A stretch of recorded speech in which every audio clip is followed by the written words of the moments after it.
নমস্কার। প্রথমে ধন্যবাদ জানাবো যারা আজকে রক্তদাতারা এখানে এসে রক্ত দিতে, তাদেরকে ধন্যবাদ জানাই, কুর্নিশ জানাই। কারণ সমাজসেবী কাজ, আমরা সমাজসেবীর মধ্যে একটা অন্যতম কাজ হচ্ছে রক্তদান শিবির।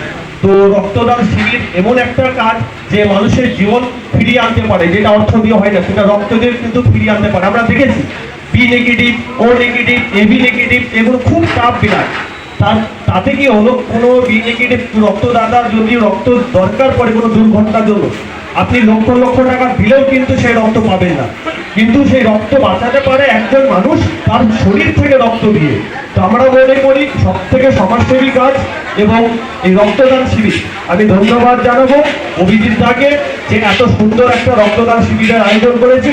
তার আগে আমরা মঞ্চে যাদেরকে পেয়েছি আজকে, বর্তমান দক্ষিণের বিধায়ক মাননীয় খগন দাস মহাশয়কে পেয়েছিলাম, আমরা এই মঞ্চে পেয়েছিলাম আমরা বিডিও চেয়ারপারসন উজ্জ্বল পারমানিক মহাশয়কে, মঞ্চে পেয়েছি আমরা বার অ্যাসোসিয়েশনের বিশিষ্ট অ্যাডভোকেট তথা হচ্ছে প্রেসিডেন্ট আমাদের অরুদ্ধা মহাশয়, সঙ্গে আছেন আরেক আইনজীবী মহাশয়, এবং সঙ্গে আছেন আমার দাদা মানিক দা 24 নম্বর ওয়ার্ডের পৌরপিতা, তাকে পেয়েছি। তো যাক, খুব ভালো লাগছে আজকের এই অনুষ্ঠান, যে আমরা সকলে শান্তি শৃঙ্খলা বজায় রেখে রক্ত ডোনেট করছি। এবং হচ্ছে সবথেকে গুরুত্বপূর্ণ যেটা আমরা দেখতে পাচ্ছি, মহিলাদের রক্তদান চোখে পড়ার মতো, এবং যার উদ্যোগ অভিজিৎ দা, তার স্ত্রী নিজে রক্ত দিচ্ছে। এটা হচ্ছে সব থেকে প্রমাণ যে আমি একটা রক্তদান শিবির আয়োজন করলাম আর নিজে দিলাম না তা নয়। তো এটা খুব ভালো লাগলো, এবং আজকের আমরা পাশাপাশি আমরা নিউজ কভার করেছি, এই বিষয়টাই আমরা তুলে ধরবো যে রক্তদান শিবির অনেকে আয়োজন করে কিন্তু রক্ত দিতে গিয়ে পিছিয়ে যায়।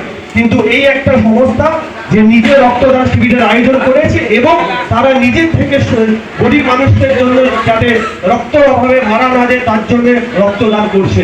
সকলকে নমস্কার, ধন্যবাদ জানাই। আজকে দু এক কথা বলার সুযোগ পেয়েছি মঞ্চে, ধন্যবাদ।